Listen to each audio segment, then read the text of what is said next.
Hello friends, स्वागत करता हूँ आप सभी का हमारे इस चैनल में। मैं आप लोगों के बीच आया हुआ हूँ इंडियन पॉलिटी की वीडियो के साथ, जो कि यह पार्ट 2 होगी। यह एनसीईआरटी सार संग्रह वन लाइनर के रूप में कंप्लीट करवाई जा रही है, जो कि क्विक रिवीजन पर्पस बनाई गई है।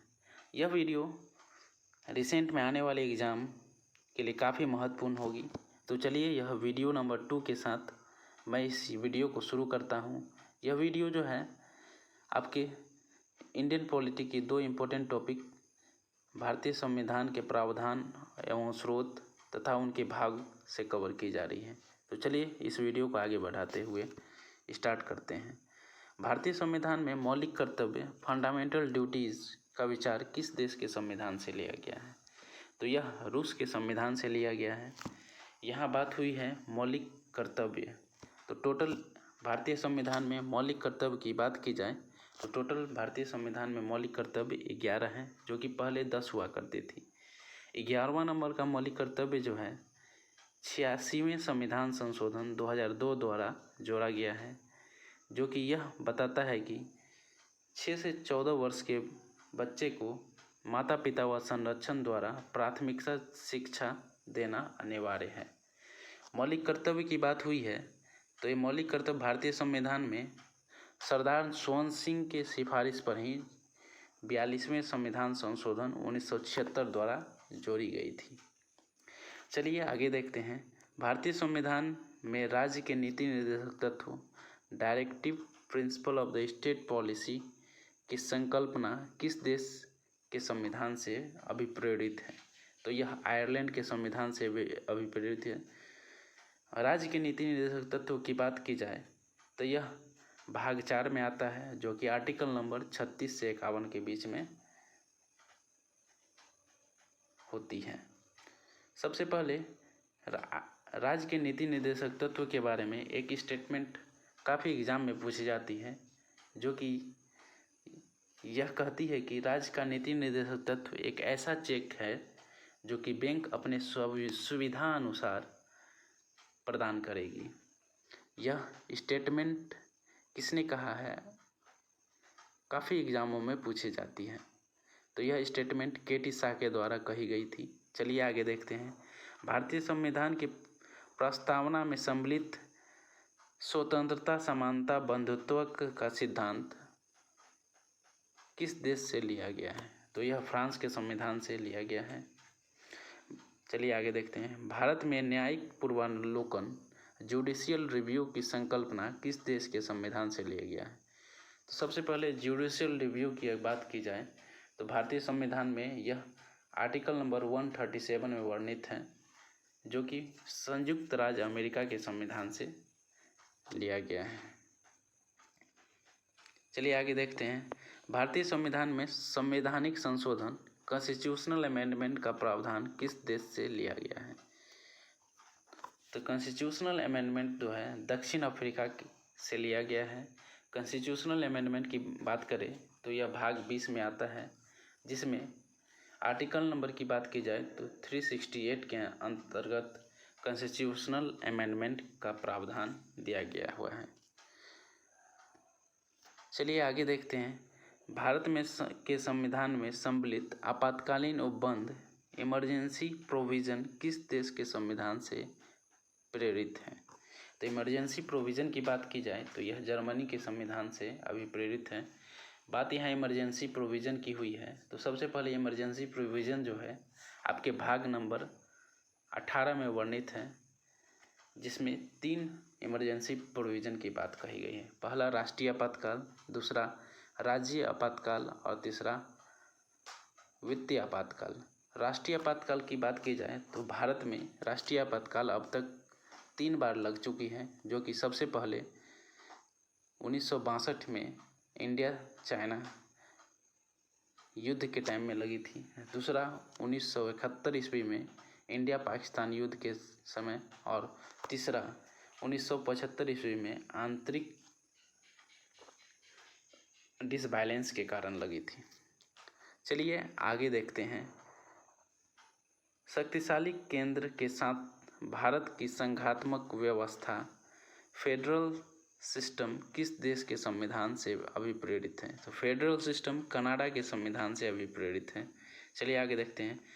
भारत के संविधान में सम्मिलित समवर्ती सूची कनकरेंट लिस्ट किस देश से ली गई है? तो समवर्ती सूची की बात की जाए तो यह ऑस्ट्रेलिया के संविधान से ली गई है।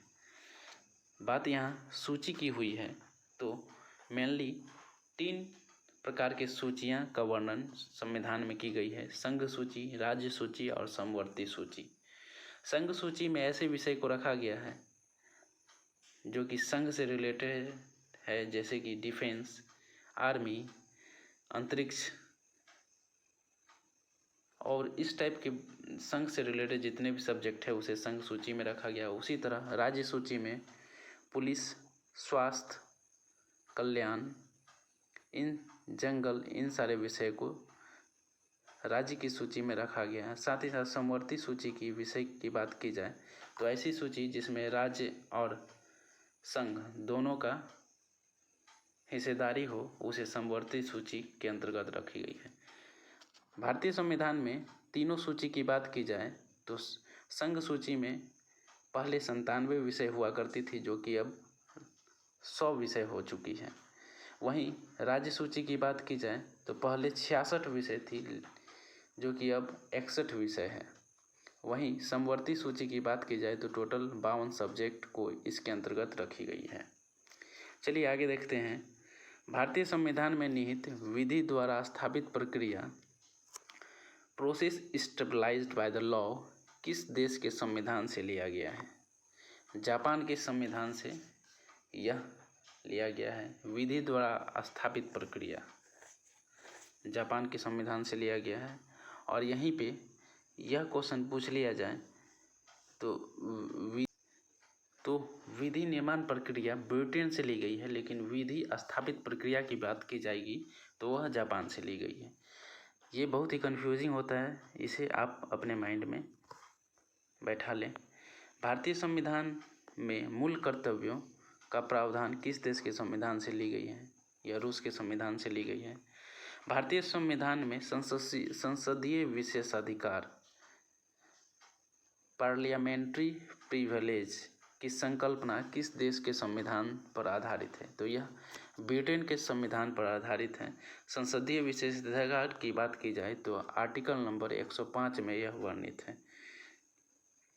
भारत में के संविधान में सम्मिलित मूल अधिकार फंडामेंटल राइट किस देश के संविधान के प्रावधानों से अभिप्रेत है? तो फंडामेंटल राइट की बात की जाए तो ये संयुक्त राज्य अमेरिका के संविधान से अभिप्रेरित है। फंडामेंटल राइट जिसे भारतीय संविधान का मैग्ना कार्टा भी कहा जाता है। फंडामेंटल राइट की बात की जाए तो पहले फंडामेंटल राइट 7 हुआ करती थी जो कि 44वें संविधान संशोधन 1978 द्वारा 6 हो गई।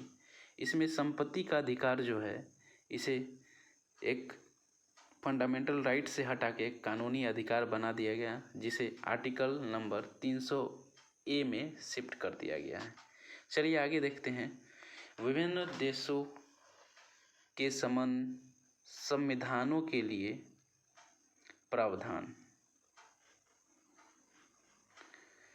यहाँ पे देखेंगे हम किस देश से भारतीय संविधान में कौन सा प्रावधान लेके जोड़ा गया है या वहाँ से आइडिया ली गई है।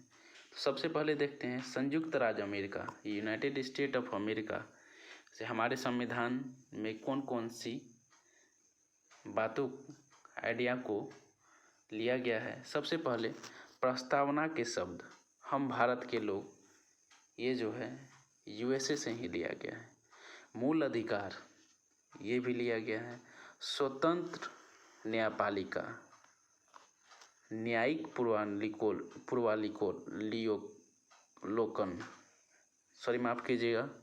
न्यायिक पूर्वालोकन जुडिशियल रिव्यू, जिसे आर्टिकल नंबर 137 में वर्णित किया गया है।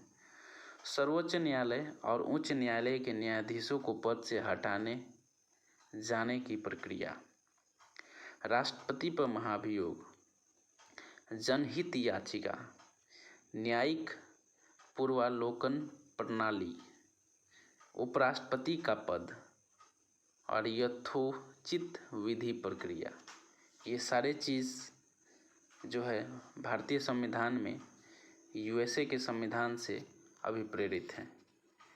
चलिए आगे देखते हैं ब्रिटेन के संविधान से क्या क्या बिंदु को इंडियन कॉन्स्टिट्यूशन में जोड़ा गया है। सबसे पहले विधि का शासन, दूसरा नंबर पे संसदीय शासन प्रणाली, तीसरा एकल नागरिकता, चौथा द्विसदनीय व्यवस्था, पांचवा विधि निर्माण प्रक्रिया, छठा सर्वाधिक मत के आधार पर चुनाव जीत का निर्णय, सातवां विधायिका के अध्यक्ष पद की भूमिका और आठवां संसदीय विशेषाधिकार। ये सारे चीज़ जो है संसदीय विशेषाधिकार की बात की जाए तो यह आर्टिकल नंबर 108 में वर्णित है। ये सारे चीज़ जो है माफ़ कीजिएगा, एक संसदीय विशेषाधिकार आर्टिकल नंबर 105 में वर्णित है। ये सारे जो बिंदु हैं ये भारतीय संविधान ब्रिटेन से अभिप्रेरित हैं। साउथ अफ्रीका की बात की जाए तो संविधान संशोधन की प्रक्रिया, राज्यसभा के सदस्यों का निर्वाचन, ये दो जो है साउथ अफ्रीका से ली गई है। कनाडा के संविधान से सशक्त केंद्र के साथ संघीय व्यवस्था, दूसरा में शक्तियों का भी वितरण एवं अवशिष्ट शक्तियां केंद्र के पास, केंद्र द्वारा राज्यों में राज्यपाल की नियुक्ति कनाडा के संविधान से, उच्चतम न्यायालय का परामर्शी न्याय निर्णय और 5 नंबर में संघात्मक विशेषताएं। ये सारे चीज़ जो है कनाडा के संविधान से भारतीय संविधान अभिप्रेरित है। ऑस्ट्रेलिया के संविधान से बात की जाए तो समवर्ती सूची, व्यापार, वाणिज्य, समागम की स्वतंत्रता संबंधी प्रावधान, संसद के दोनों सदनों की संयुक्त बैठक आर्टिकल नंबर 108 में यह वर्णित है।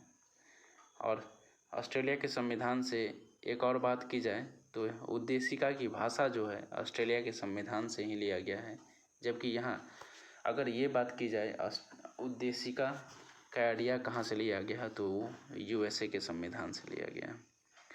आयरलैंड की बात की जाए तो आयरलैंड से राज्य के नीति निर्देशक तत्व, राष्ट्रपति की निर्वाचन पद्धति और राज्यसभा में सदस्यों का नामांकन, ये सारी चीज़ जो है आयरलैंड के संविधान से अभिप्रेरित है। फ्रांस से बात की जाए तो गणतंत्रात्मक व्यवस्था, दूसरा में स्वतंत्रता, समानता और बंधुत्वता, ये सारी चीज़ जो है फ्रांस के संविधान से अभिप्रेरित है। रूस के संविधान से बात की जाए तो मूल कर्तव्य, प्रस्तावना में सामाजिक, आर्थिक और राजनीतिक न्याय का आदर्श, प्रस्तावना में सामाजिक, आर्थिक और राजनीतिक न्याय का आदर्श भी रूस से ही लिया गया है। जर्मनी से बात की जाए तो आपातकाल के समय मूल अधिकारों का स्थगन। जापान से बात की जाए तो विधि द्वारा स्थापित प्रक्रिया, जापान से विधि द्वारा स्थापित प्रक्रिया। वहीं ब्रिटेन से बात की जाए तो विधि द्वारा निर्मित प्रक्रिया। चलिए आगे देखते हैं अब भारतीय संविधान के भाग, parts of the Indian constitution के बारे में। यहाँ पे मैं टोटल भाग की बात की जाए तो इंडियन कॉन्स्टिट्यूशन में टोटल 22 भाग हैं और टोटल 22 भाग, और भाषा की बात की जाए तो वो भी टोटल इंडियन कॉन्स्टिट्यूशन में 22 भाषा हैं। तो यहाँ पे मैं टोटल 22 भागों के बारे में आप लोगों को बताऊंगा और उनसे संबंधित जितने भी अनुच्छेद आते हैं उसका भी मैं आप लोगों के बीच डिस्कस करूंगा। सबसे पहले संघ और उसका राज्य क्षेत्र, the union and it's territory, article number 1 से 4 तक होता है, जिसमें आर्टिकल नंबर 1 जो है आपका भारत एक राज्यों का संघ है, ये दिया गया है। चलिए आगे देखते हैं नागरिकता, सिटीजनशिप। यह आर्टिकल नंबर जो है सिटीजनशिप, आर्टिकल नंबर 5 से 11 के बीच में सिटीजनशिप का चर्चा की गई है। वहीं भाग नंबर 3 की बात की जाए तो मूल अधिकार फंडामेंटल राइट, जो कि 12 से लेके आर्टिकल नंबर 35 तक वर्णित है। अनुच्छेद 12 से 35 तक वर्णित है। भाग 4 की बात की जाए तो राज्य के नीति निर्देशक तत्व, directive principle of the state policy, जो कि 36 नंबर आर्टिकल से 51 नंबर आर्टिकल तक वर्णित है। भाग 4A की बात की जाए तो फंडामेंटल ड्यूटीज इसके अंतर्गत आते हैं, जिसके बारे में मैंने पहले ही बता दिया है, जो कि सरदार सिंह सोलंकी की सिफारिश पर लिया गया था, जिसे 42वें संविधान संशोधन 1976 द्वारा भाग 4 का क में जोड़ा गया था। जिसके आर्टिकल नंबर की बात की जाए तो आर्टिकल नंबर 51A के अंतर्गत यह रखा गया है। इसके बाद देखते हैं संघ, द यूनियन, भाग 5 में आता है, जो कि आर्टिकल नंबर 52 से 151 तक वर्णित है। वहीं भाग 6 की बात की जाए तो इसके अंदर राज्य क्षेत्र आता है, जो कि 152 से लेके 237 तक है। वहीं भाग 7 की बात की जाए तो पहली अनुसूची के भाग ख के राज्य संविधान 7वां संविधान संशोधन 1956 द्वारा धारा 29 एवं अनुसूची द्वारा निरसित कर दी गई है। मतलब भाग 7 जो है इसे 7वां संविधान संशोधन 1956 द्वारा जो है इसे हटा दिया गया है, जो कि आर्टिकल नंबर 238 में वर्णित था। वहीं अब भाग 8 की बात की जाए तो इसके अंदर यूनियन टेरिटरी के रखी गई है, जो कि आर्टिकल नंबर 239 से 242 के अंतर्गत दिया गया है। वहीं भाग 9 की बात की जाए तो इसमें पंचायती राज क्षेत्र को रखा गया है, जिसकी अंतर्गत आर्टिकल की बात की जाए तो यह 243 नंबर आर्टिकल से 243 आर्टिकल नंबर 9 तक वर्णित है। जिसे अगर कैपिटल इंग्लिश अल्फ़ाबेट के अनुसार कहा जाए तो आर्टिकल नंबर 243 से लेके 243O तक वर्णित है। पंचायतों की बात की जाए तो भाग 9 में यह वर्णित है, जिसकी भाग 9A में जो है नगर पालिका को दिया गया है। इसके अंतर्गत आर्टिकल नंबर 243P से लेके ZG तक आते हैं। वहीं कोऑपरेटिव सोसाइटी, सहकारी समितियां की बात की जाए तो यह भाग 9 का ख में आता है, जिसके अंतर्गत यह आर्टिकल नंबर 243 ZH से ZT तक वर्णित है। चलिए आगे देखते हैं। भाग 10 की बात की जाए तो इसके अंतर्गत अनुसूचित एवं जनजाति क्षेत्र, शेड्यूल एंड ट्राइबल एरियाज 244 से 244 क तक वर्णित है। वहीं भाग 11 की बात की जाए तो संघ एवं राज्यों के मध्य संबंध, relation between the union and the state 245 से 263 नंबर आर्टिकल के बीच दिया गया है।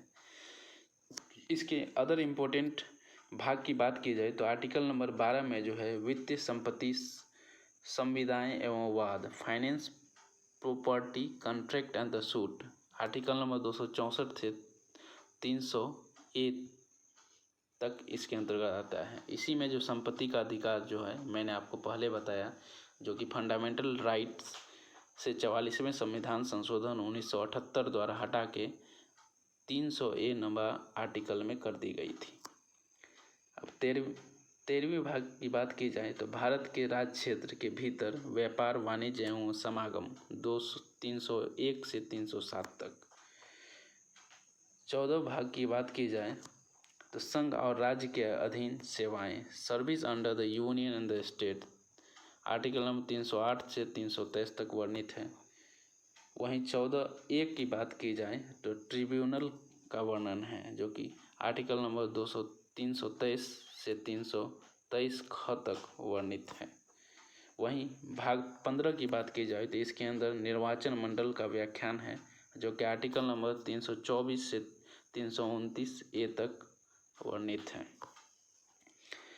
भाग 16 की बात की जाए तो कुछ वर्गों के संबंध में विशेष उपबंध अनुसूचित जाति, अनुसूचित जनजाति, पिछड़े वर्ग एवं एंग्लो भारतीयों के संबंध में विशेष उपबंध है, जो कि आर्टिकल नंबर 330 से 342 तक आते हैं।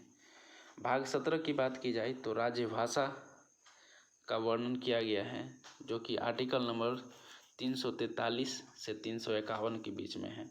टोटल ऑफिशियल लैंग्वेज की बात की जाए तो इंडियन कॉन्स्टिट्यूशन में 22 ऑफिशियल लैंग्वेज हैं।